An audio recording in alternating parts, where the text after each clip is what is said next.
우리의 삶을 이끄시고 또 지금 이 순간을 맞이하게 하시고 살아가게 하신 하나님 정말로 고맙습니다. 지난 삶들을 돌아보며 힘들고 아프고 고난스러운 삶의 순간들도 있었지만 그 시간들을 다 보내고 지금을 살아가는 우리들의 마음, 나의 마음을 하나님께 내려놓습니다. 예배함 속에 위로하시고 또 깊은 말씀 속에 깨닫게 하여 주시며 앞으로 하나님께서 허락해 주실 시간들을 더욱더 주님 보시기에 행복한 삶으로, 또한 멋진 삶으로, 또한 싱싱한 삶으로 나아갈 수 있는 우리들의 삶이 될 수 있도록 어루만지시고 함께 하시고 역사하옵소서. 오늘 예배 가운데서도 우리의 마음 가운데 섬세하게 함께 해주시고 찾아와 주실 그 하나님의 마음을 기대하오며 오늘 예배를 주님께 온전히 맡겨드리며 우리 주 예수님의 이름으로 기도하였습니다. 아멘. 아멘. 우리 함께 박수하시면서 우리의 삶을 돌아보시며 가사를 생각하시며 찬양 드리겠습니다. 매일매일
영원한 주의 약속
나 동의하신 주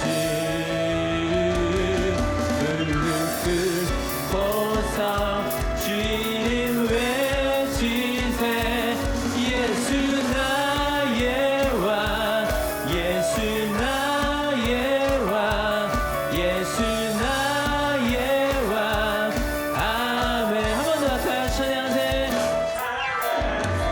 찬양하세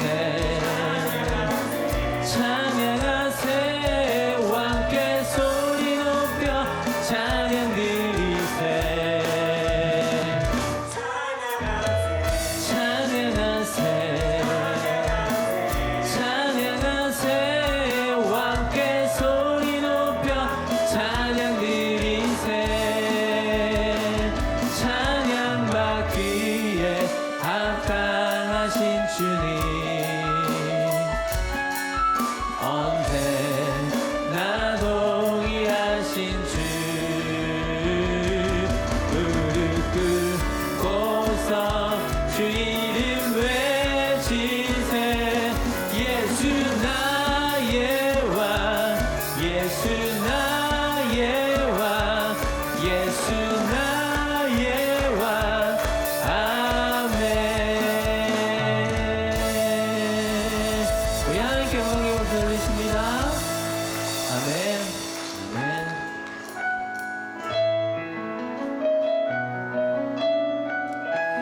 우리의 삶이 또 우리 교회가 생명샘 솟는 그런 교회, 그런 나로 살아가기를 원합니다. 이곳에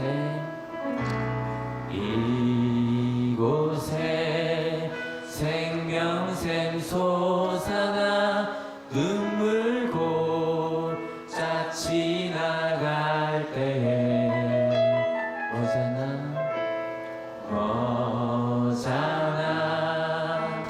열매 맺히고 웃음소리 넘쳐나리라 그날에 하늘이 열리고 모든 이가 보게 되리라 마침내 꽃들이 피고 영광의 주가 오시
꽃들도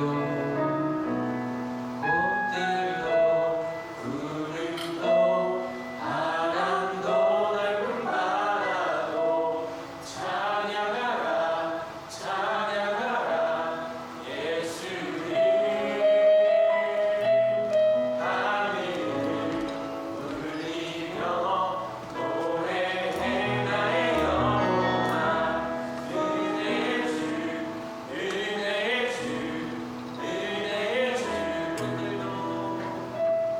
꽃들도 구름도 바람도 넓은 바다도 찬양하라 찬양하라 예수를 하늘을 울리며 노래해 나의 영혼아 은혜의 주 은혜의 주 은혜의 주 오늘을 살게 하신 은혜의 주님께 이 시간에 함께 기도하며 나아가겠습니다. 함께 기도드립니다. 사랑하는 주님, 오늘을 살게 하시는 은혜를 감사합니다. 우리의 삶 속에서 매일같이 흔들리고 무너지고 매일같이 넘어지는 우리의 삶을 하나님께서 이끌어 주셔서 오늘을 살게 하신 하나님의 은혜를 잊지 않게 하여 주시옵소서. 하나님 나라의 소망을 품게 하여 주시옵시고 오늘 이 순간 하나님 함께 해주신 그 뜨거운 마음을 마음속에 깊숙이 품고 주님을 바라보며 나아갈 수 있도록 인도하여 주시옵소서. 우리의 삶의 생명이 되시는 주님, 전부 되신 주님을 따라 날마다 하나님 앞에 믿음 따라 세워지는 삶이 될 수 있도록 인도하여 주시옵소서. 아멘. 이 시간 우리를 대표하여서 박영식 권사님 대표해 주시겠습니다.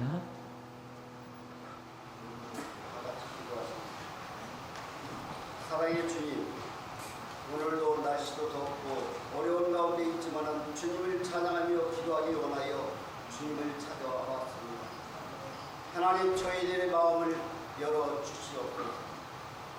성령의 은혜로 채우고 넘치는 아름다운 자녀들로 양육하여 주님이 머리가 되어주시고 우리의 하늘교회는 주님의 은혜 속에서 날마다 성령의 충만함을 누릴 수 있는 아름다운 자녀들로 양육하고 하나님 주님께서 주신 말씀으로서 치료받으며 영광을 드러낼 수 있는 아름다운 자녀들로 양육하기를 소망합니다. 믿음이 없는 자에게 믿음을 주시고 아버지 영광을 드리지 못하는 자에게 영광을 찾아 나갈 수 있는 아름다운 자녀들로 양육하여 날마다 기도하고 찬양하며 주님만을 기쁘게 할 수 있는 아름다운 자녀들로 양육하기를 소망합니다. 하나님, 저희는 연약합니다.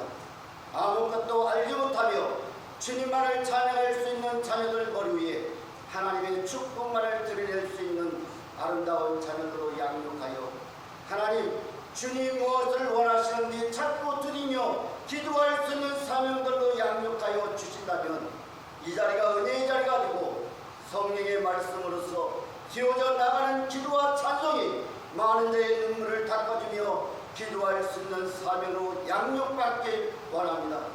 마음이 아픈 자들이 있습니까? 하나님, 주님께서 치료하여 주시옵소서. 인간의 치료는 소용이 없습니다. 인간의 아버지 하나님, 많은 자의 의료 속에서는 아버지 의료를 받을 수 없지만은 주님께서 의료해 주시니 기도할 수 있고 찬양할 수 있는 입술들이 열리며 주님께 무릎을 꿇고 나자니 주님의 영광만을 드릴 수 있는 교회가 되고 하나님께서 움직여 살아 역사하여 주시니 많은 자들이 고침을 받고 주님의 말씀 안에서 귀가 열리고 마음문이 열릴 수 있는 아름다운 기도와 영광을 드러낼 수 있게 양육하여 주시옵소서. 우리 아버지 목자를 위해 기도합니다. 우리 목자의 위에 머리가 되어주시고 인도하여 주시어서 한신령들의 마음을 증거할 때에 그의 마음을 사로잡을 수 있는 믿음의 역사가 드러낼 수 있도록 양육하여 주시옵소서.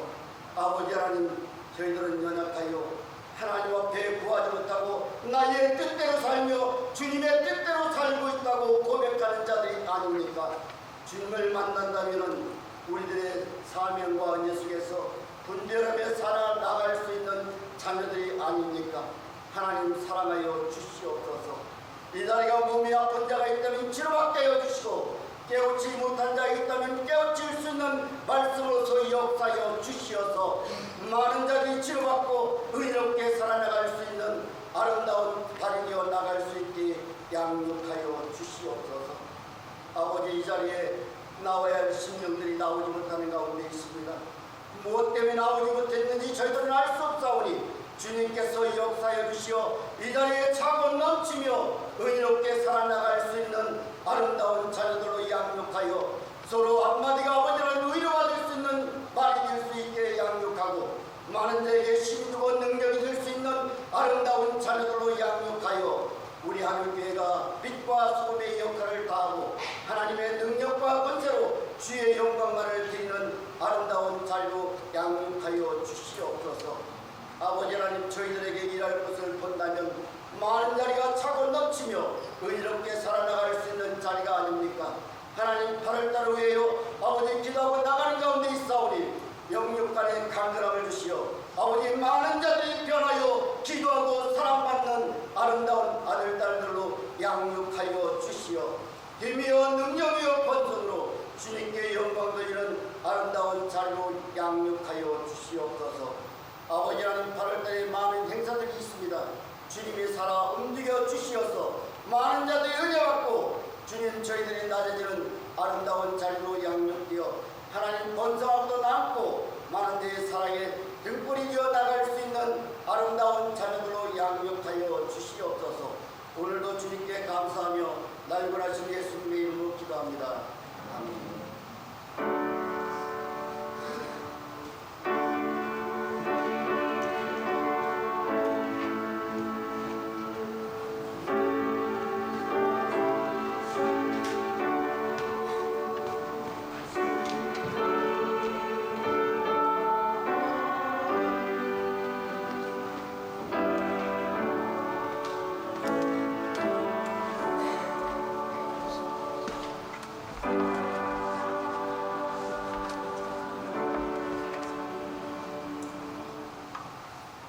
네, 312장 함께 찬송 드리겠습니다.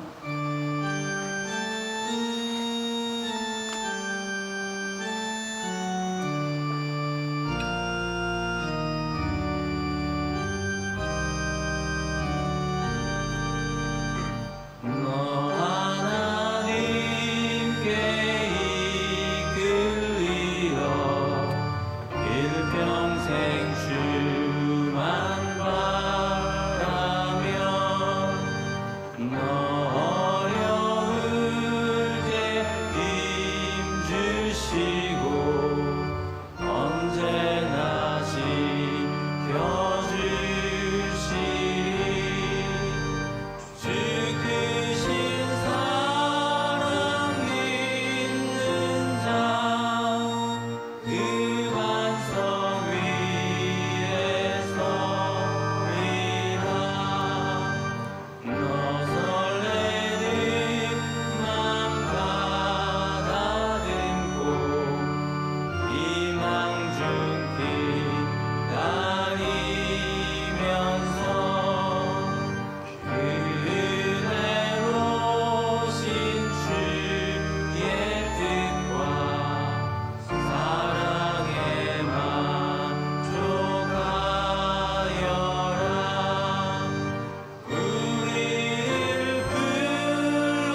아멘.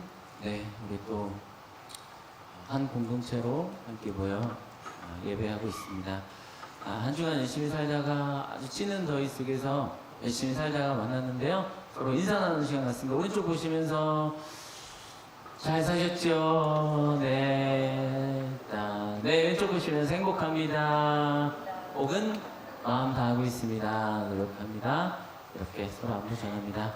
우리 또 한 공동체로 모일 수 있게 하신 하나님께 감사하는 마음으로 또 찬양도 드리고 함께 나아가고 있습니다. 한올 소식 전하도록 하겠습니다. 2019 한올 MIF 여름 수련회가 예정되어 있습니다. 또 아동부는 잘부사에 맞춰서 아이들 지금 예배하고 있고요. 그리고 지금 기도하면서 준비하고 있는 것은 우리 중고 청년부가 우리 여름 수련회 8월 9일부터 11일까지 다음 주 금토 주일입니다. 이렇게 예정되어 있는데요. 많이 오셔서 또 저녁 집회에 오셔서 많이 은혜하실 수 있도록 이렇게 참여해 주시고 함께 해 주시길 바라겠습니다. 또 여러 모양으로 후원해 주시는 손길 절대로 거부하지 않습니다. 많이 기도해 주시고 나눠 주시고 해 주시면 너무너무 좋겠습니다. 2019 한올아이 BBS가 8월 4일부터 25일까지 4주간 이렇게 이루어지는데요. 또 많은 우리 아이들 와서 하나님의 사랑 누릴 수 있도록 해주시길 바라겠습니다. 또 한올 새가족 과정이 예정되어 있습니다. 해당되시는 분들은 예배 후에 저와 함께 나눌 수 있도록 하겠습니다. 손으로 하는 묵상 8월 큐티가 새롭게 나왔습니다. 준비해 주시고요. 또 한올 말씀 기도에 모임에 힘써 주시길 바라고 또한 네, 우리 예배 안내입니다. 좀 더불어서 말씀드릴 것은 한 주간 새벽 예배 가운데 MIF 수련을 위해 함께 기도해 주시길 바라겠습니다. 다음 주 예배요원 안내에 오전 예배 기도에 이승수 성도님, 또 마음 나눔 안내 해외 아동 해외 선교, 또 급식 지원, 조은회까지 여러 모양으로 올 수 있는 손길이 있습니다. 함께 해주시길 바라겠습니다. 오늘 처음 혹시 방문해 주신 분들이나 주변에 있으면 이렇게 오랜만에 오신 분들도 계시고 있습니다. 또 무사히 또 큰일 치르시고 오신 분들도 계시고 함께 하고 계시며 네, 오늘 이 박수는 하나님께 감사의 박수로 나가겠습니다. 건강 유의하시고 또 마음 또 잘 놓지 마시고 은혜 안에 살아가시길 바라겠습니다. 오늘 주실 말씀 함께 봉독하겠습니다. 마태복음 16장 13절 같이 봉독하겠습니다. 시작. 예수께서 빌립보의 가이사랴 지방에 이르러서 제자들에게 물으셨다. 사람들이 인자를 누구라고 하느냐. 아멘. 우리 하늘 성가대에 감사 찬양해 드리겠습니다.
우리 목사님 그 말씀 전해주실 때 은혜 받으시기 바랍니다. 네, 여러분 때문에 행복합니다. 네, 덥죠. 그죠? 네. 바로 지난 시간 이야기 보겠습니다.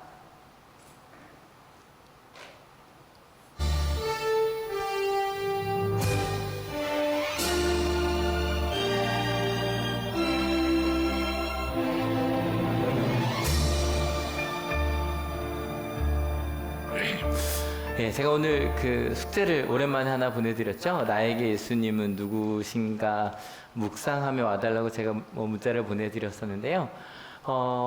혹시 생각하셨어요? 나에게 예수님은 어떤 분이신가? 이게 오늘 하루 종일 이 시간 내내 같이 물을 거예요. 이걸 물어야 되는 이유가 마태복음은 말 그대로 마태가 쓴 복음서예요. 근데 이제 하늘교회는 아시죠? 복음은 누구죠? 복음은 예수님이에요. 이렇게 아시면 돼요. 복음은 예수님이에요. 그러니까 마태복음은 마태가 쓴 예수님 이야기예요. 이걸 좀 정확하게 하고 가면 예배를 드리거나 뭘 하거나 좀 분명해져요. 한올교회도 마찬가지.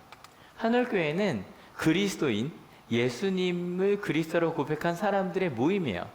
그 중에 이름이 한올교회인 것일 뿐이죠. 그죠? 우리는 예수님을 그리스도로 고백하는 기독교예요. 그리스도교예요. 예배도 마찬가지. 예배 형식은 다양하죠. 하지만 예수님을 그리스도로 고백하는 사람들이 모여서 예수님께서 가르쳐 주신 하나님께 경배드리고 예배하는 게 한올 예배의 목적이에요. 찬양 너무 멋있었죠? 박수 한 번 더 쳐주실래요? 월요일쯤 문자가 와요. 목사님한테, 그죠? 많이 들어와 주시기 바랍니다. 그리고 이제 문자가 와요. 근데 그 찬양을 끊임없이 들으면서 예배하는 것도 우리가 드러나기 위함이 아니라 그 찬양 속에 담겨진 예수님을, 하나님을 고백하는 게 우리 예배의 목적이에요. 때문에 우리가 예수님을 누구라고 고백하는가는 우리 그리스도인의 가장 중요한 문제예요. 실제로 오늘 본문이 아까 제가 읽어본 것처럼 예수님께서 직접 제자들에게 묻는 거예요. 한번 같이 읽어볼게요. 준비 시작. 예수께서 빌립보의 가이사랴 지방에 이르러서 제자들에게 물으셨다. 사람들이 인자를 누구라고 하느냐? 여기 인자라는 말이 저희 전에 그 남자 말씀기도에서 한참 이거 갖고 얘기를 한 적이 있는데, 저희는 인자라고 하면 두 자밖에 안 되잖아요. 그죠? 사람의 자 아들 자고 말 그대로 사람의 아들이라는 뜻이에요. 근데 이걸 원어로 보면 멋있게 좀 헬라어로 읽어볼게요. 준비 시작. 톤 피온 투 안토폰이라고 돼 있어서 영어로도 그냥 the son of man이에요. 근데 이걸 조금 더 영어랑 다르지만 그 그리스어의 문법을 살리려면요, 여기 보면 정관사가 하나 더 붙는 거예요. 근데 이게 투라는 것 자체가 이제 그 이격이 되기 때문에, 소유격이 되기 때문에, 그러니까 사람의 아들이에요. 사람의 아들. 그래서 공동번역에는 사람의 아들이라고 번역을 했어요. 그러니까 그게 더 와닿아요. 사람의 아들 누구라고 하느냐라고 묻는데, 그러니까 이 사람의 아들이란 말을 구약에 보면 대부분 나를 뜻해요. 사람을 뜻해요. 그래서 인자를 하고 할 때는 사람을, 나를이라고 하는데, 유일하게 다니엘서 7장에만 좀 다시 오실 이제 그런 느낌이 하나가 있어요. 그러니까 예수님께서 사람들이 인자를 누구라고 하느냐라고 물을 때 저희는 그냥 어렵게 생각하지 않아도 돼요. 예수님께서 나를 누구라고 하느냐고 물으신 거예요.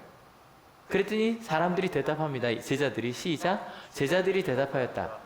세자 요한이라고 하는 사람도 있고 엘리야라고 하는 사람들도 있고 예레미야나 예언자들 가운데 한 분이라고 하는 사람들도 있습니다.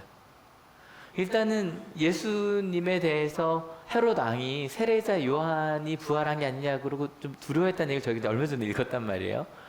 세례자 요한은 그 당시에 가장 위대한 예언자였어요. 심지어는 왕도 두려워할 만큼. 엘리야도 마찬가지. 엘리야는 구약을 읽어보시면 가장 인기 있는 캐릭터가 엘리야예요. 왜냐면 진짜 기적예가 진짜 많이 나와요. 죽은 사람도 살리고요.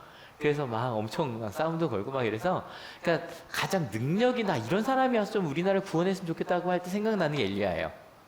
그 다음에 예레미야는 예언자들 함께 가는 이유가 이스라엘, 특별히 이제 남유다가 멸망하기 바로 전부터 포로기까지 예언자들이 대부분 그때 활동을 했거든요. 하나님의 뜻을 전했던, 특별히 예레미야 같은 경우도 어떻게 죽었는지가 안 나와요. 그래서 뭐 이집트에 죽었을 거라고 생각을 하는데, 하여간 이 사람들이, 예언자들이 얘기하는 건 미래에 대한 얘기가 아니야. 이게 제가 이제 이번 주 다음 주도 그렇고, 제가 원래 좀 그 단어 설명을 많이 하는데 좀 더 해야 돼. 이번 주 다음 주는 예언자라고 하면 이것도 나올 때마다 말씀드리거든요. 우리가 볼 때는 예언자는 어떤 사람이에요? 동쪽으로 가라, 서쪽으로 가라, 그죠? 이게 예언자예요. 이렇게 하는 게 옳다. 근데 구약의 예언자는요, 그걸 말하는 사람들이 아니에요. 하나님의 뜻을 전하는 사람이에요. 그래서 정말 위대한 예언자는요, 그 예언이 틀려야 돼요. 이상하죠? 예언이 틀리는 게 위대한 예언자예요. 왜일까요? 왜일까요? 이게 이제 새벽 기도 때 말씀 많이 드렸거든요. 저희 지난주에도 예언자가 한 명이 나왔어요. 요나의 표징밖에 나올 때 기억하시죠? 요나의 표징이 뭐냐면, 요나가 니느웨에 가서 괜찮죠? 예. 요나의 표징이 뭐냐면, 니느웨가 너무 잘못됐으니까 하나님 널 심판하실 것이라고 전했단 말이에요. 근데 하나님께서 니느웨를 심판하셨어요, 안 하셨어요? 안 하셨어요. 그러니까 뛰어난 예언자는 그 예언자의 말을 듣고 사람들이 돌이켜야 돼요. 그래서 하나님의 뜻대로 살게 하는 게 예언자지, 그 말이 맞는 게 예언자가 아니에요.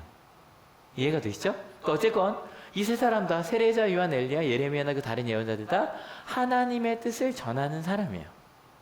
그래서 사람들이 볼 때 예수님은 누구였어요? 예언자였어요. 그런 의미로 하나님의 뜻, 이게 하나님의 뜻이구나라고 딱 정확히 전하는 분이 예수님이었어요. 그래서 사람들이 두려워했던 거예요. 말을 들었던 거예요. 예수님께서 그래, 오케이. 그 다음에 다시 물으세요. 같이 읽어볼게요. 예수께서 그들에게 물으셨다. 그러면 너희는 나를 누구라고 하느냐? 여기는 인자라고 안 하고 딱 그냥 분명하게 얘기하는 거예요. 너희는 나를 누구라고 하느냐? 아마 그 예수님의 제자들이 예수님을 뭐라고 불렀을까요? 선생님이에요. 좀 이따도 나와요. 선생님, 라비요, 라보니라고 하거든요. 선생님이라고 제일 많이 불렀어요.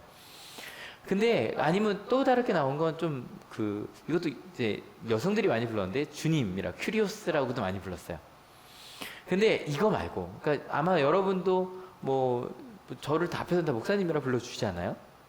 근데 모르죠? 학생들도 학교에서 다 선생님이라고 하는데 따로 있을 때 따로 얘기하잖아요. 이름 부르고. 그러니까 너희들끼리 있을 때 너희는 뭐라고 부르냐고 얘기하고 있는 거예요. 아니면 너의 마음속에 너는 제자들에게 예수님을 누구라고 하고 있냐라고 묻고 있는 거예요. 여러분, 저희가 앞서서 복음은 예수님입니다 라고 쉽게 얘기했지만, 그 복음이 누군지, 뭔지, 예수님이 뭔지는 우리는 아직 잘 몰라요. 그래서 여러분 끊임없이 물으셔야 돼요. 예수님도 묻는 거예요. 야, 너는 나를 뭐라고 불러?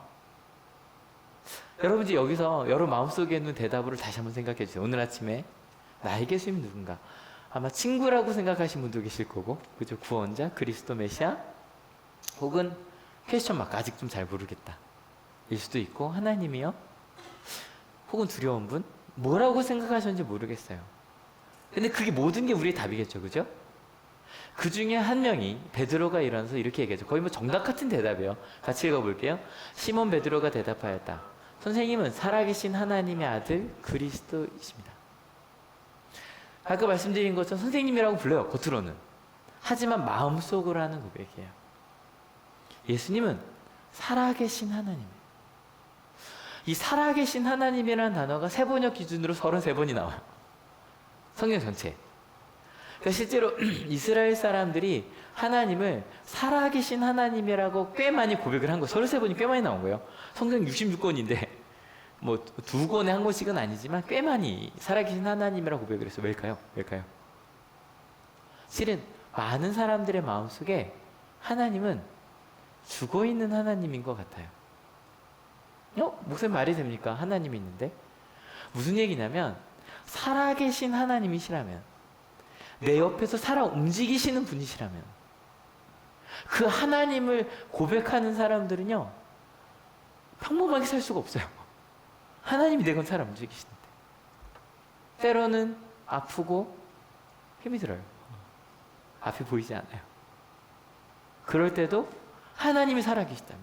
그죠? 좀 달라지는 거예요. 다른 때도 마찬가지. 내가 내 하고 싶은 대로 살다가 살아계신 하나님이 날 보고 계신데. 여러분 가끔 그런 얘기 하잖아요. 뭐 요즘에는 안 하지만 야 하늘이 무서운 줄 모르고 막 이런 얘기 하잖아요. 이거 기독교가 한 얘기 아니에요. 원래 우리나라에서 100년 전, 200년 전 사극에도 나와요. 하늘 무서운 줄 모르고 산다고. 무슨 얘기냐면 하늘이 정말 우리를 바라보고 있다는 걸 안다면 지금처럼 살 수 없다는 얘기예요. 여러분 여쭤볼게요.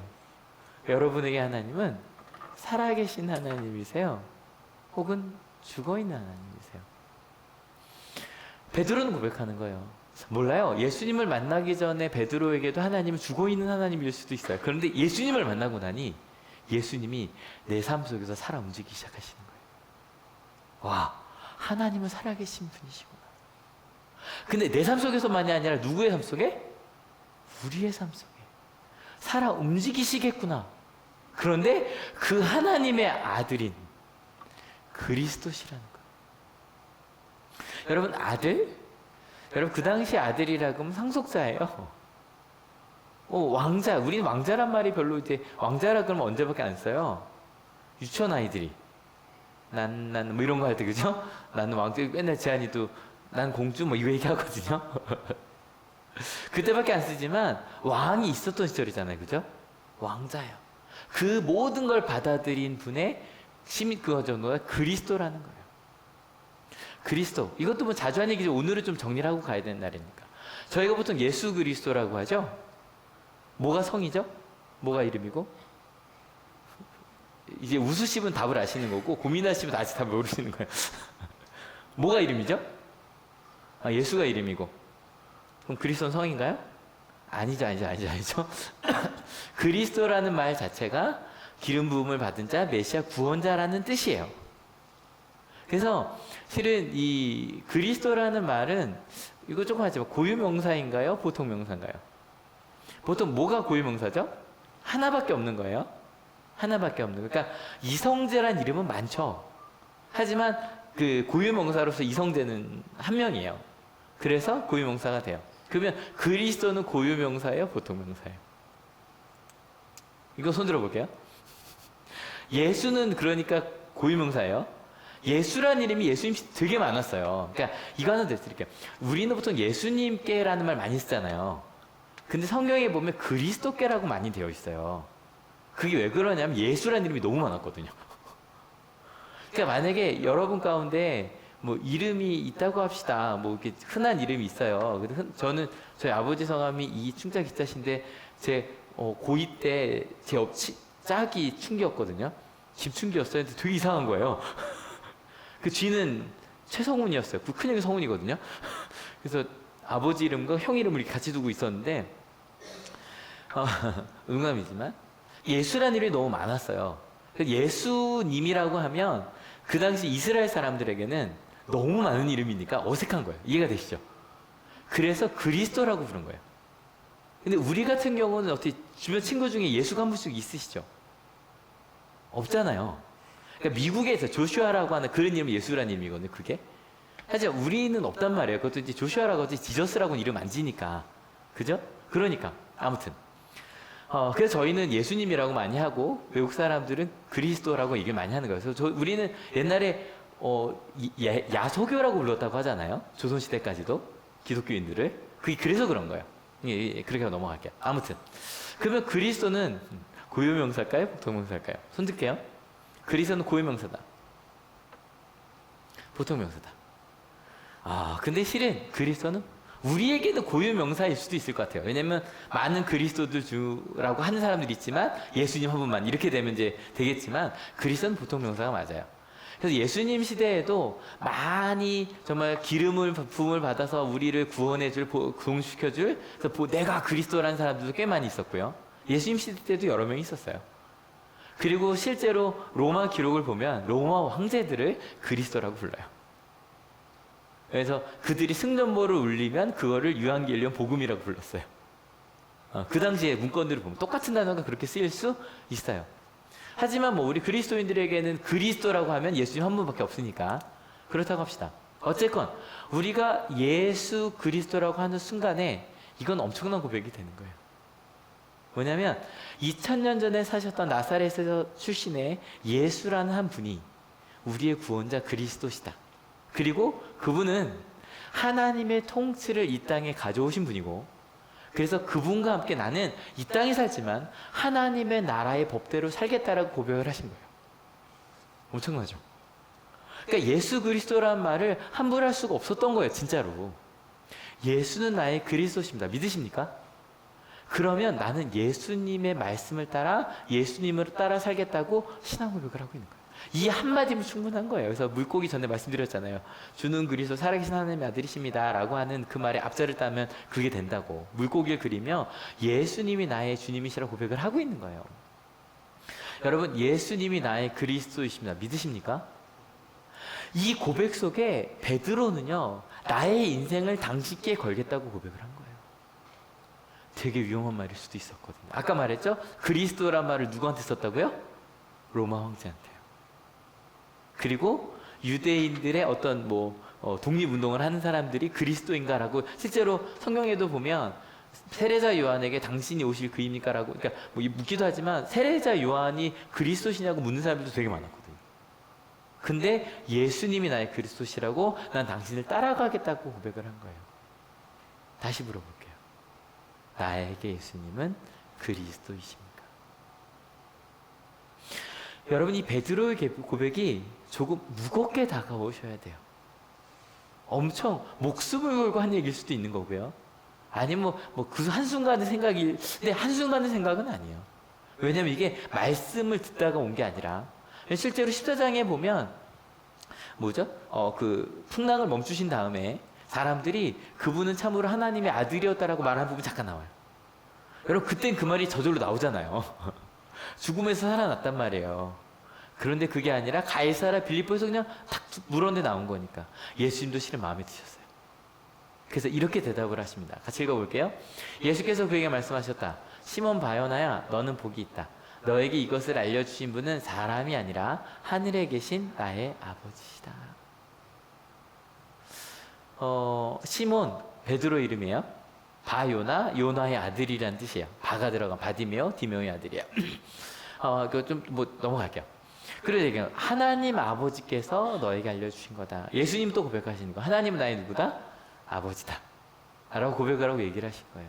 그리고 나서 베드로에게, 야, 내가 너무너무 기쁘니 내가 이제 너에게 새 이름을 줄게. 그래서 베드로의 새 이름이 뭘까요?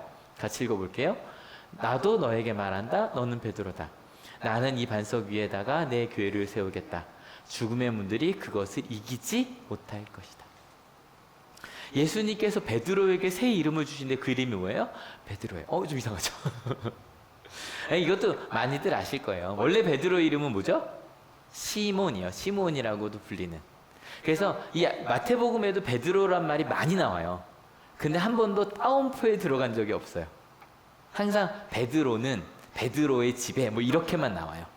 그러니까 뭐냐면 시몬이라 그러면 시몬이라는 이름도 예수처럼 너무 많았어요. 너무 많은 거예요. 그래서 베드로라고 하면 누구나 아니까. 왜냐면 이때 받은 이름이에요. 전 이게 되게 좀 은혜로웠어요. 베드로 자신도 더 이상 자신을 베드로가 아니라, 그러니까 시몬이 아니라, 아람어는 게바거든요. 그래서 요한복음에 게바라고 많이 나와요. 게바로. 혹은 저 뜻으로는, 헬라어로는 베드로라고 불리기를 원했다는 거예요. 그리고 실제로 끊임없이 베드로라고 불렸어요. 여러분, 혹시 예수님을 만나고 난 다음에 내가 불리는 이름마저 바뀌는 거예요. 그리고 그게 자랑스러운 거예요. 그래서 저는 가끔 저건 좀 의미 있다 싶은 것 중에 하나가 세례명이에요. 왜냐면 가톨릭에서는요, 처음에 세례를 받을 때 세례명을 받잖아요. 그래서 그 훌륭한 신앙의 선배들이니까 그 사람을 따라 살자라고 이야기를 하는데, 또 반대로 생각을 해보면 모태 신앙인들은 이름을 지을 때 약간 신앙적인 의미를 담지 않나요? 그죠? 근데 그게 뭐든 하여간 그때부터 나는 이 이름도 베드로, 우리가 볼 때 피터라는 이름 너무 익숙하지만 반석이라는 뜻이거든요. 아주 널찍한 반석. 여러분에게 만약에 세례명을 누가 준다면 원하는 이름 있어요? 베드로 괜찮다. 우직한 베드로. 괜찮다. 바울 괜찮다. 근데 이게요, 솔직히 그분들의 삶을 나면 함부로 손을 잘 못 들어. 아시죠? 베드로는 거꾸로 죽어야 되고요. 바울은 목이 잘려 죽어야 되고, 뭐 아무튼 그렇거든요. 근데 저도 이제 뭐 저는 모태 신앙인이니까 저희 어머니가 저를 낳으시고 제 이름을 져주실 때 실은 약간 신앙적인 이름으로 져주셨어요. 이게 정성성자의 제목제자예요. 그래서 이게 말씀원 이룰성 제목제 이렇게 끊으면 그렇게 되거든요. 그래서 저희 어머니는 제 이름을 지을 때 말씀을 읽는 제목이 되면 좋겠다 그러고 지으셨대요. 근데 제가 나중에 중국어를 배우고 제 배우가 중국어였는데 이제 저 순서가 달라요. 주어, 동사, 목적어가 돼야 되기 때문에 전 어떻게 해석을 하냐면 말씀이 제목을 이루다라고 제가 스스로. 근데 이런 이름 참, 그러니까 신앙적으로 이름 짓는 것도 전 되게 좋은 일인 것 같아요. 룩도 마찬가지죠, 그죠? 누가처럼 그런 이름들. 저는 또 다른 이름이 있다면 전 이거예요. 행복한 목사. 가끔 친구들이 그래요. 넌 진짜 행복하니? 이라고 가끔 묻는데, 저는 예수님 때문에 정말 행복해요. 여러분 한번 우리 다음 주까지 숙제 한번 드릴까요? 세례명은 아니어도 난 이렇게 불리고 싶다. 괜찮지 않아요? 예수님을 만난 것 때문에 새로운 이름이 하나가 생긴 거예요. 그 심지어 거기다 뭐 약속까지 주신, 뭐라고 약속을 주시냐면 내가 너 위에다가 내가 교회를 세울게. 이것도 우리는 반석 위에 교회를 세운다는 게 잘 안 와닿는데요. 가끔 말씀드리잖아요. 이스라엘은 다 돌이에요. 다 돌이에요. 그 성전도 다 돌로 졌어요. 큰 널찍한 돌이어도 우리는 땅을 깊이 파야 되잖아요. 집을 지으려. 거기는 돌이 단단해. 그 위에 세우면 되는 거예요. 그래서 거기다 뭘 짓는다? 교회. 또 광고하는 거예요. 근데 교회를 세운다. 이 재밌는 건 복음서예요. 교회라는 단어가 딱 2번밖에 안 나와요.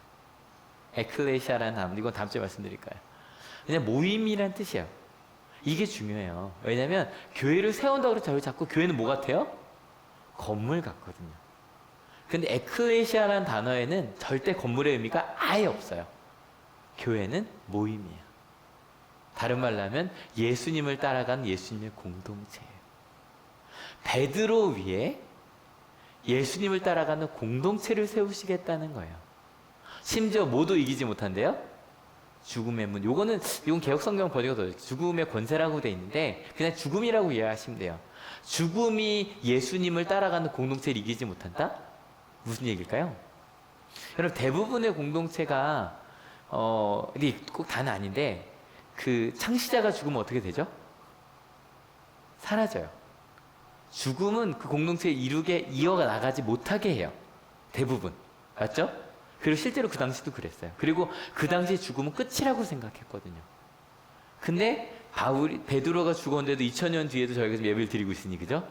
죽음도 이길 수 없는 공동체를 만드시겠다는 거예요. 예수님을 따라가는. 더 읽어볼까요? 준비 시작. 내가 너에게 하늘나라의 열쇠를 주겠다. 내가 무엇이든지 땅에서 매면 하늘에서도 매일 것이요 땅에서 풀면 하늘에서도 풀릴 것이다. 이것도 저희가 되게 좋아하는 성경 구절 중에 하나거든요. 이것 때문에 실은 베드로 문지기설이 생겼어요. 자꾸 이제 천국에 가면 베드로가 문 앞에 서 있을 거라고 다들 이것 때문에 생각을 해요. 열쇠 갖고 있으니까. 근데 실은 그것보다 더 중요한 얘기예요. 매고 푼다는 얘기가 뭘까? 매고 푼다는 얘기가 뭘까? 그 당시에 이 해석들은요, 땅에서 매고 땅에서 푼다는 얘기는요, 이렇게 봤어요.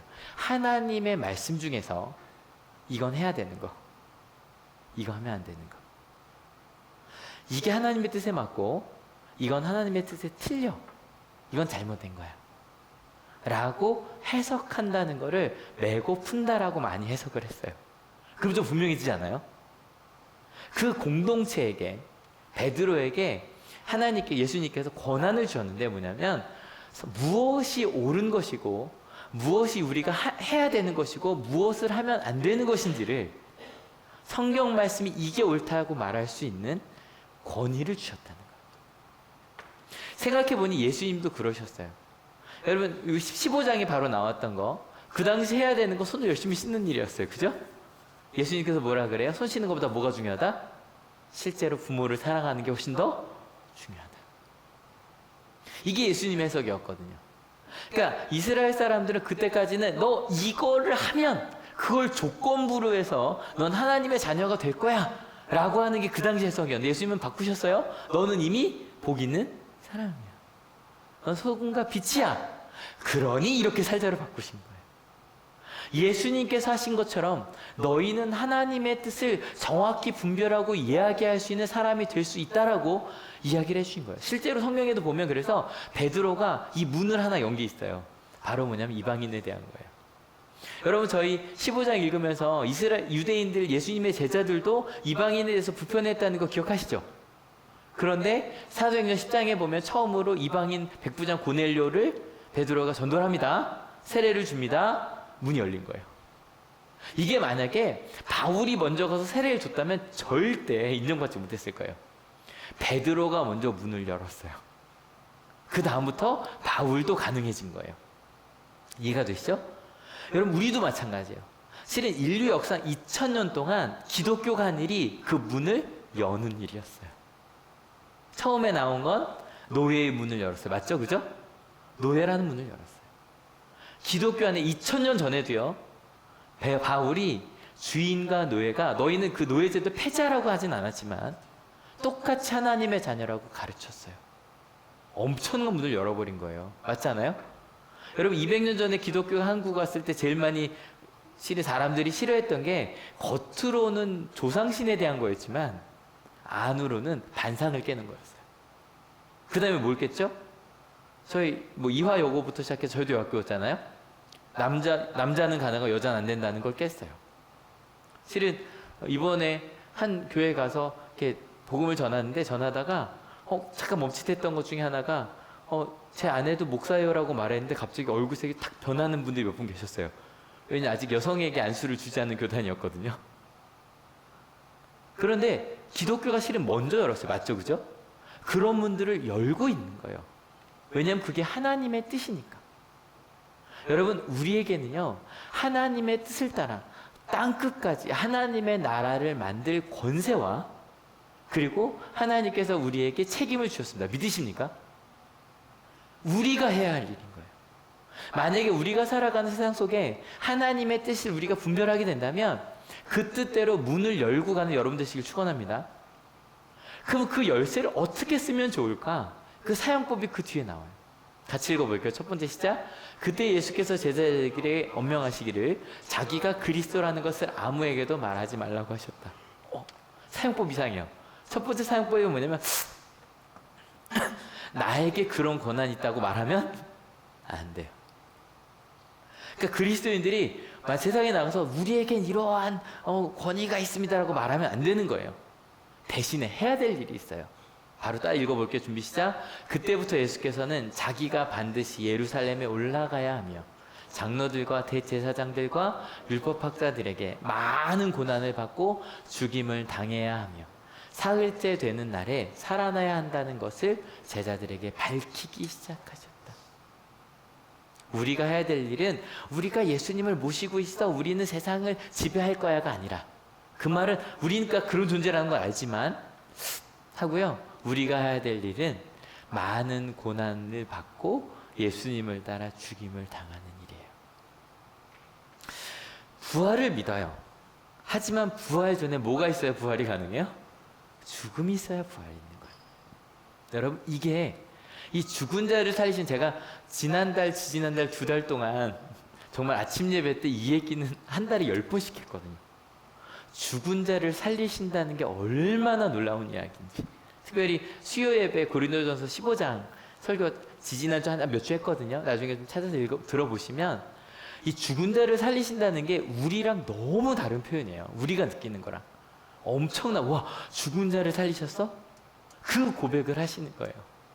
그리고 그제서야 그전에도 예수님은 그렇게 사랑하며 사셨지만 고난을 받고 죽임을 당하는 것 그것이 우리가 살아가는 삶의 방법이라고 그들에게 밝혀 말하기 시작하셨어요. 여러분 베드로의 고백처럼 예수님을 살아계신 하나님의 아들로 고백하는 우리가 됩시다. 여러분 예수님이 여러분 마음속에 살아계십니까? 여러분의 삶 속에 정말 살아 움직이고 계십니까? 예수님이 정말 여러분의 그리스도이시고 구원자이십니까? 그렇다면 예수님을 따라 사는 거예요. 여러분, 그 예수님을 따라가는 삶, 우리는 실은 이때까지 뭐 제자들은 몰랐지 우리는 알거든요. 예수님의 십자가를 함께 지며 사는 거예요. 뭐죠? 내가 먼저 나눠주. 우리의 삶 속에서 예수님을 따라 살아가는 거예요. 그리고 그 위에 예수 공동체가 세워지고 있는 거예요. 여러분 가정을 예수 공동체로 만든 여러분 되시길 축원합니다. 그러면 여러분 가정이 교회가 되는 거예요. 여러분이 만드는 친구들과 직장에서의 관계를 예수님의 삶으로 채워가는 여러분 되시길 축원합니다. 그게 교회예요. 또 광고예요. 그런데 여러분 진짜 저는 믿음으로 갈게요. 이번 주 금요일 날 한 7시쯤에 오시면 저희가 막 이렇게 표시해 둘게요. 표시해 두고 원래는 문 안 닫히게 다 해놓을 테니까 오셔서 저기 1층으로 오세요. 1층으로 오시면 어른분들 뭐 찬양할 거나 그럴 때 좀 6시쯤 오셔도 쉬실 수 있게 커피나 다 이렇게 준비해 둘게요. 좀 이렇게 하시다가 찬양 소리 들리면 찬양하고 싶은 분들은 같이 오시고, 혹시 좀 너무 소리가 크다 싶으시면 이제 거기 좀 쉬시다가 구약을 전공한 분이 교회를 어떻게 설명할지 좀 기대하며 와주세요. 특별히 저희가 MIF 수련회라고 하지만 이게 Methodist Youth Fellowship이에요. 그래서 기독 청년회예요. 근데 우리 다 청년이잖아요. 맞죠? 난 청년 아니다. 다 청년이죠, 그죠? 그 청년의 마음으로 오셔서, 근데 이번 수련회가 참 좋은 게 처음으로 저희가 MIF라는 이름으로 처음으로 청소년과 청년 숫자가 비슷하대요. 항상 저희는 청소년들이 많고 청년이 되면 많이 떠나갔던 교회였거든요. 좀 기대가 많이 돼요. 전도사님이 매일 저한테 이렇게 보고를 올리시는데 너무 감사하다고, 기도한 대로 되고 있다고. 그런 예수님을 따라가는 공동체, 그런 교회. 실은 이번 주에도 한 예배 속에서 그런 공동체를 조금 경험했었거든요. 잠깐 보여드릴게요.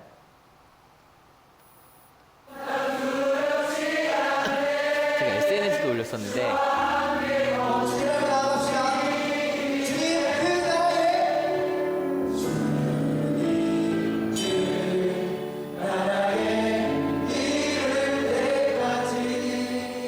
이 찬양을 보여드린 이유가 실은 예배가 너무 특이했어요. 한 1시간 찬양에 거의 30분 가까이를요 다 이런 식으로 해요. 그냥 악기팀은 악기 안 다뤄요. 그리고 그냥 손을 들고 찬양을 하고, 악기팀도 찬양을 하고, 싱어들도 마이크를 안 잡아요. 보통 이렇게 드럼 나오면 다시 악기가 나오거든요. 근데 안 나와요. 이 전 노래도 그랬고 이 다음 노래도 그래요. 근데 실은 이 교회가 지금 한국 교회에서 되게 유명한 교회 중에 하나예요. 왜냐면 15년 만에 한 300명쯤 모이던 교회가 4,000명이 넘는 교회가 되고, 그거보다 더 중요한 게 군산이라고 하는, 군산 우리 온양보다 적어요. 아산보다도 학생이 1,000명이 넘어요. 학생회가 1,500명이에요. 학생회가 유치부부터 장난 아니죠. 근데 그 얘기를 듣고 그냥 어떻게 군산에서 가능하지 그랬는데 이 예배를 드리면서 알게 됐어요. 왜냐면 제가 요즘 다니면서 고민이 좀 있어요. 심지어는 한 30명, 40명 있는 교회도요, 예배 중에 막 여기 사이키가 돌아요. 조명이 막 화려하게 빨간색, 파란색이 막 돌고요. 100명 정도 모이는 교회는 거의 100%예요. 조명을 다 갖다 놔요. 근데 저는 이해가 좀 잘 안 돼요. 왜 예배 속에 사이키가 돌아야 되는지. 꽃 그림이 그려지고 뭐 화려하고 좋을 수는 있는데 왜 그게 들어가야 되는지 잘 모르겠어요. 여러분 여기 잠깐 보시면 정말 심플하죠. 심플해요. 심플하게 요거 이 전체 그냥 플랜카드예요. 플랜카드를 그냥 하얗게 만들더라고요. 이거 쏘려고. 가사랑 제목만 딱 넣었어요. 화려한 조명도 없이, 연주도 너무 잘해요. 너무 잘하는데 이게 뭐 다 외부에서 온 팀도 아니고 다 그 교회 청년들이에요. 뭐 큰 교회니까 가능한 일이기도 하지만 진행자도 전도사들이 아니고 다 그냥 그 교회에서 자란 청년들이, 이게 전도사님들이나 뭐 저도 마찬가지, 이게 하면 자꾸 가르치려고 하잖아요. 근데 청년들이다 보니까 정말 삶의 고백이 나와요. 그냥 다 함께 하는 거예요. 다 함께 찬양을 해요. 그 삶의 고백 속에 다 같이 눈물을 흘리고 다 함께 찬양을 하는 거예요. 그게요 너무 좋았어요. 찬양 선곡도 요즘에 많은 제가 지금 싫어하는 노래 분위기 아시죠? 우린 힘들고 연약합니다로 끝나는 노래들이 되게 싫거든요. 근데 이 교회는 그렇지. 아까 그 노래도 순례자의 길이라는 건데 우린 하나님의 길을 따르겠습니다라는 찬양이 거의 대부분이, 사랑하며 살겠습니다라는 찬양이 거의 대부분이. 많은 교회들은요 우리 나를 위해 기도하시다 보면 정말 기도 열심히 해요. 그러다 여러분 이제 우리를 위하여 우리 나라를 위하여 이렇게 좀 기도 제목이 커지는 순간 갑자기 기도 제목이 작아지면 덜 간절한 거예요. 근데 이 아이들은요 우리를 위해서 기도하자 그래도 정말 똑같이 기도해요. 눈물을 흘리면서. 왜냐하면 그 가운데 누가 주인공이 되질 않아요. 함께 성장하면서 함께 노래하는 거예요. 실은 지난주에도 저 너무 좋았었거든요. 제가 노래를 할 수 없었잖아요. 그 저희 소리 되게 컸던 거 아세요? 이거 어제 저희 교회 모습인데 저희 수련회 찬양단이 드디어 중등부부터 장년부까지 우리 집사님까지 같이 연습을 했어요. 일주일 전에 같이 모여서 연습하고 같이 식사도 나누고 같이 만들어가고 있거든요.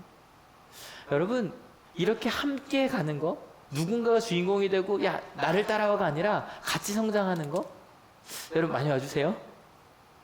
여러분 반석이라는 거 딴 거 아니에요. 오늘 반석과 걸림돌 첫 번째 시간 이렇게 마무리하려고 하는데, 반석이라는 거 예수님을 나의 그리스도로 믿고 때문에 예수님이 사시는 대로 살아가는 거.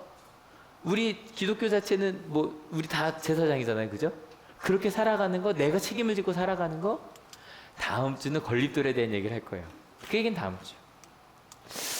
여러분 나에게 예수님은 누구이십니까? 여러분 살아계신 하나님이십니다. 믿으십니까? 그 하나님의 아들 그리스도, 그 예수님을 고백하며 살아가는, 지난주 말씀을 인용하자면 내 빵이 아니라 하나님의 빵으로 살아가는 예수님의 십자가, 내가 먼저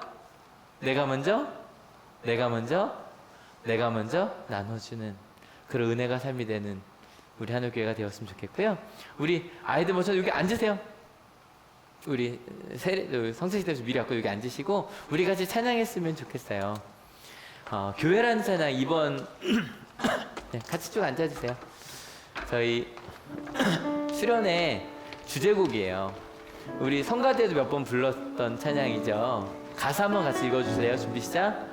사람이 넘치기보다 사랑이 넘치는 교회, 섬김을 원하기보다 섬김의 기쁨 알아가는 교회, 세상이 주목하기보다 주님이 주목하는 교회, 화려한 겉모습보다 중심이 주를 향한 교회, 주님이 피로 사신 아름다운 교회, 서로를 사랑함으로 하나 되는 교회. 여러분 예수님께서 여러분 위에, 우리 위에 하나님의 공동체를 만드실 겁니다. 믿으십니까? 나를 통해서요. 옆에 손 한번 잡아볼까요? 교회 완성. 이게 교회인 거예요. 이게 교회인 거예요. 예수님의 뜻을 따라 살아가는 우리들이 교회인 거예요. 여러분 그런 우리들이 모여 사는 게 예배인 거예요. 그래서 예배가 소중한 거고요. 그리고 나가서 이 받은 힘을 갖고 그렇게 살아가는 거예요. 여러분 살아계신 하나님을 고백하며 살아갑시다. 여러분 하나님의 아들 그리스도, 그 주님을 따라 살아갑시다. 좀 쑥스럽지만 자꾸 찬양할게요.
예수님은 그 예수님께서요 지금 우리에게 부탁하신 거예요.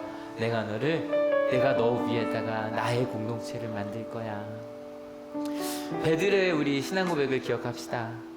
살아계신 하나님의 아들 그리스도 나의 구원자이십니다. 내가 주님을 따르겠습니다. 예수님께서 가신 그 십자가의 길 저도 가겠습니다. 우리 그 고백 위에 그 우리의 삶 속에 예수님의 교회가 예수님의 공동체가 우리 가정이 내가 가는 그 모든 삶의 그 여정들이 하나님의 공동체가 될 겁니다. 믿으십니까? 여러분이 있는 그 삶의 공동체를 기억하시면서 같이 고백합시다. 같이 기도하시겠습니다. 주님 우리가 되신 하나님의 공동체를 만들어가는 저희가 되게 하여 주옵소서. 그 반석 위에 세워진 그 믿음의 고백 위에 세워진 예수님을 따라가는 자들의 그 고백 위에 세워진 그 고백을 믿사오니 믿고 있는 사람으로 그 일들을 믿으며 고백하여 가는 저희 모두가 될 수 있도록 인도하여 주옵소서. 주님 감사합니다. 주님 감사합니다. 하나님의 의식 하나님의 사랑 가운데 함께하게 하여 주시옵소서. 그래서 하나님 내가 살아가는 이 삶 속에서 하나님의 삶으로 살아가는 저희 모두가 되게 주옵소서. 그래서 하나님 우리 가정이 내가 있는 학교가 내가 있는 직장이 내가 있는 우리 친구들과의 공동체가 예수님을 닮아가는 공동체가 되는 저희가 될 수 있도록 인도하여 주시옵소서. 그 교회를 꾸며가는 저희들 되게 하시고 교회를 만들어가는 저희들 될 수 있도록 아멘. 베드로의 그 떨리는 고백을 다시 한번 경험해 보았습니다. 당연한 고백이 아니었네요. 네, 베드로에게 아마 예수님을 만나기 전에 하나님은 그냥 우리 조상의 하나님대로 끝났을 겁니다. 근데 예수님을 만나고 나니 하나님 살아계셔. 내가 살아가는 이 세상이 아니라 성경 말씀에 있던 정말 그 하나님의 나라가 모두가 서로를 사랑할 수 있는 하나님의 말씀이 정말로 이루어진 그 하나님의 나라가 정말 이루어질 수 있어. 하나님 역사하고 계셔. 그리고 그 하나님의 아들 그리스도께서 예수님이셔. 난 예수님을 따라갈 거야. 예수님 곁에 있을 거야. 예수님이 말씀하신 대로 순종하고 예수님께서 가신 그 길을 난 따라갈 거야. 예수님께서 어딜 가시든 난 그 길을 따라갈 거야. 예수님은 그 고백이 너무 좋으셨습니다. 기쁘셨습니다. 그리고 지금 저희가 마음속으로 드린 이 고백을 주님 기뻐하셨죠? 이런 하나님의 교회를 하나님의 공동체를 만들겠다고 고백하는 이 고백을 좀 기뻐하셨죠? 특별히 이번 주 금토일은 우리 하늘교회 같이 모여서 교회에 대해서 이야기해 보려고 합니다. 하나님 함께하여 주셔서 이익삼 목사님을 통하여 구약에서 꿈꾸었던 바로 그 교회가 무엇인지, 이 하나님께서 우리에게 주신 그 교회의 비전이 무엇인지 같이 경험케 하여 주시고, 그리고 우리 하늘교회에 대한 또 다른 새로운 그림을 그리게 하실 줄로 믿습니다. 우리 청소년 청년들이 이 수련회를 통하여 하나님의 교회가 무엇인지 깨닫게 되고 그들의 교회를 만들어가게 하실 줄로 믿습니다. 하나님, 이 반석 위에 하나님의 나라를 세우시겠네요. 바로 우리 가정. 만들어지고 있는 가정이 있고요, 만들어진 가정이 있고요, 때로 좀 무너진 것처럼 보이는 가정도 있습니다. 근데 하나님, 우리의 이 손잡은 가운데 우리 교회, 우리 가정이 하나님의 교회가 되게 하실 줄로 믿습니다. 우리 학교가, 우리 직장이 하나님의 교회가 되게 하실 줄로 믿습니다. 그렇게 믿음으로 고백하며 가는 저희들이 예수님께서 정해주신 성만찬을, 예배 성만찬 예식을 같이 진행하려고 합니다. 주님, 이 시간 임재하여 주셔서 예수님께서 십자가에 지기 전날 밤 우리에게 명하셨던 것처럼 예수님의 삶의 의미를, 예수님의 십자가의 의미를 다시 한번 새기는 이 성만찬 시간이 되게 하여 주시옵소서. 감사합니다. 예수 그리스도 이름으로 기도했습니다. 아멘. 네, 같이 성만찬 진행하려고 하는데요. 화면 같이 따라해 주세요. 하나님의 평화가 여러분과 함께, 목사님까지 함께 하시길 빕니다. 우리 서로 인사 나눕시다. 주님의 평화가 함께 하길 빕니다. 두 명이서 인사해 주세요. 주님의 평화가 함께 하길 빕니다.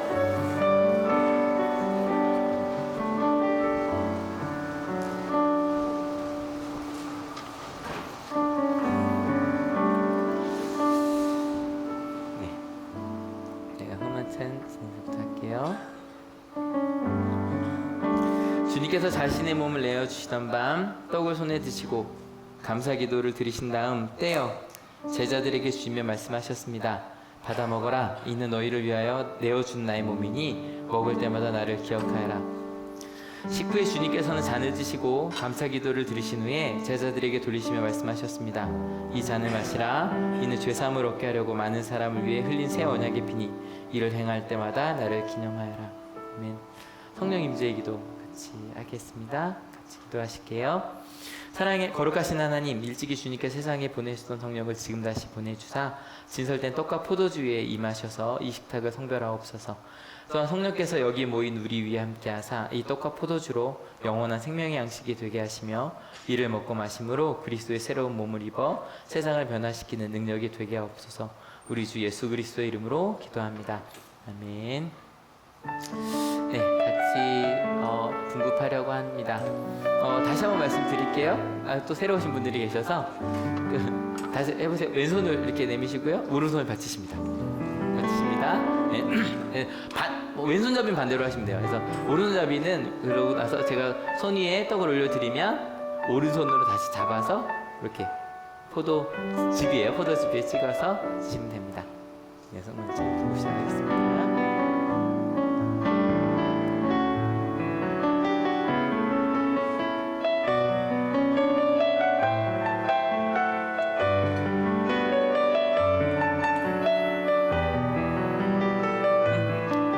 아이들 먼저 올라갈까요? 아이들도 올라오세요. 같이 올라오세요. 네. 이것은 주님의 몸입니다. 이것은 주님의 몸입니다.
생명의 양식을 주시니 감사합니다. 우리를 위하여 온몸을 내어주신 십자가의 사랑과 희생의 신비를 기억하면서 우리 자신을 온전한 헌신의 제물로 하나님께 드립니다.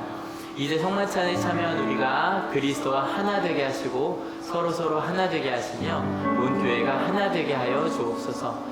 이제 세상을 향하여 나아갈 우리가 성령의 능력 안에서 전심으로 하나님과 이웃을 사랑하며 그리스도의 빛과 소금이 되게 하사 주님이 오시는 날 하나님 나라의 유업을 함께 누리게 하옵소서. 우리에게 영생의 양식을 주시는 우리 주 예수 그리스도 이름으로 기도합니다. 제가 축도할게요. 주님, 그렇게 주님의 반석으로 예수님의 공동체를 만들며 살겠다고 결단하는 하나님의 귀한 자녀들 머리 위에 예수 그리스도의 사랑과 하나님의 은혜와 성령 하나님의 인도하심이 지금으로부터 영원토록 함께 하옵시기를 간절히 축원하옵나이다. 아멘.